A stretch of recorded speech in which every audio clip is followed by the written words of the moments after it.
Come any ICC World Cup, whether it be in the ODI format or T20 format, the first fixture that everyone looks out for is when exactly you're going to be getting that big India versus Pakistan match. That is the one game everyone wants to know their dates so that they can mark their calendars and stay ready, even if that is about a year or so in advance. That's just how look forward to this fixture is. Of course, not aided significantly by the fact that the teams don't really have bilateral ties due to political tensions. So any clash in multi-nation tournaments are always looked forward to.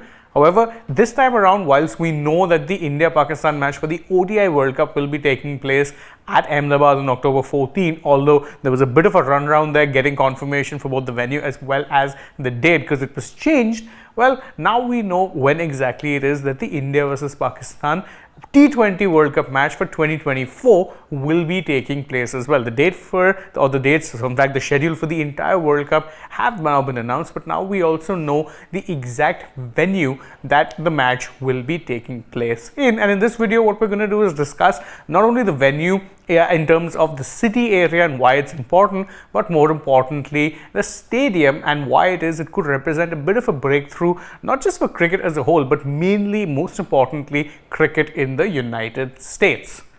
So the venue will be taking place the match will be taking place. The venue is going to be New York City. So not really much of a surprise there, considering the fact that the hosts for this World Cup are going to be the West Indies and USA. And the USA have about 20 games. But New York was always one of the cities which they wanted to host this match in. And now it's got it. The interesting thing, or the more interesting thing, is that it's going to be held in a pop-up stadium that will be situated at Eisenhower Park.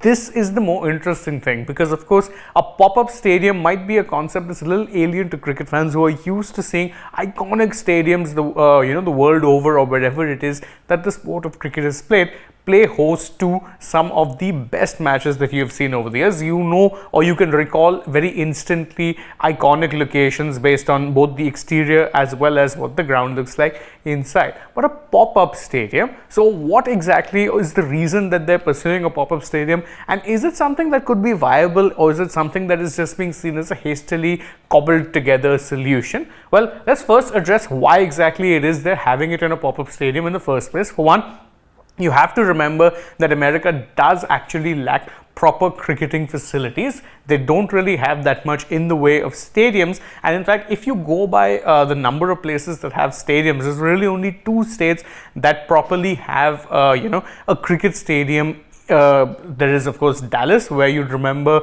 most of the Major League Cricket matches took place, and then there is, of course, the Miami ground as well. So these are the only 2 places that have proper cricketing stadiums.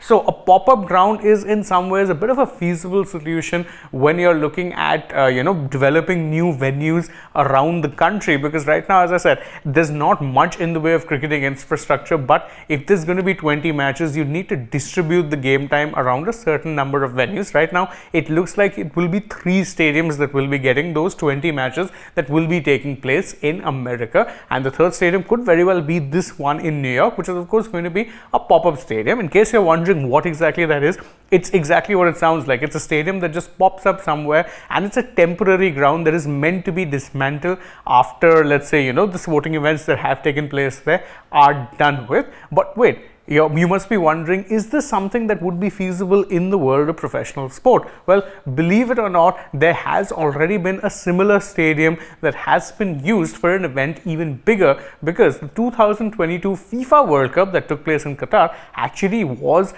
there were certain matches that were played in a pop-up temporary stadium.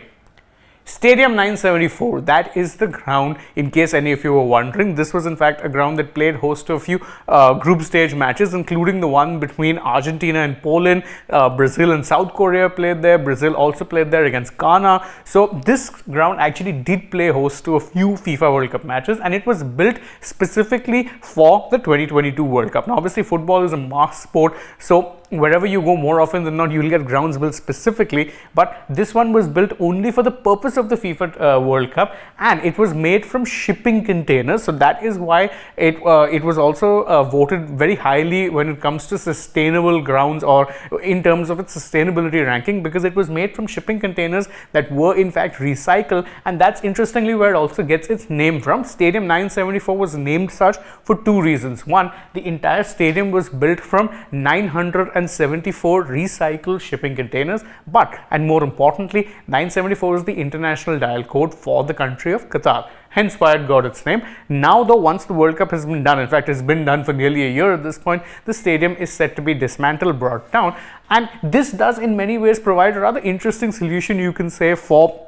America, where, as I said, cricketing stadiums are few and far between. The country is pretty big, but the sport of cricket having yet to be properly, let's say, integrated into the American psyche, and they have plenty of sports of their own which they follow passionately, it doesn't make sense to invest in building big cricket stadiums all over the country just yet. Right now, what you'd want is to bring up stadiums that do the job, but which then prove that there is an audience for the sport before you invest in heavy infrastructure like a cricket stadium. And in that sense, you could very well see India versus Pakistan, of all matches, the big marquee clash that everyone looks forward to in an ICC or a multi-nation event, be the testing ground for what could be the growth of cricket in the United States of America. The ICC at this point, and in fact the cricketing world as a whole, made no secret about the fact that they are very, very keen to expand the sport in America. It's why you're seeing the World Cup taking place in the USA, or at least being co-hosted by the USA, despite the fact that the nation don't really have much of, if any, cricketing, let's say, heritage or history.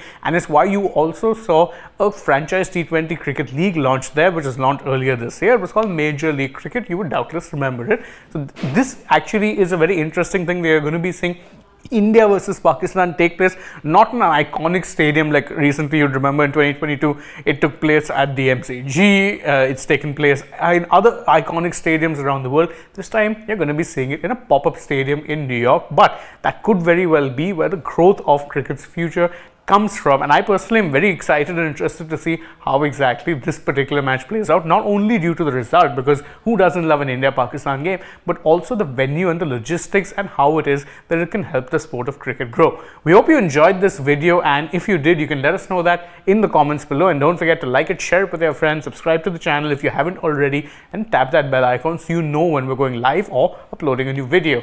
Then you can go ahead, follow us on Instagram, Twitter and Facebook. Don't forget to download the AajTak app, and if you're already on the channel, go right ahead and check out some other videos we've done. For now though, from my side, it is bye-bye.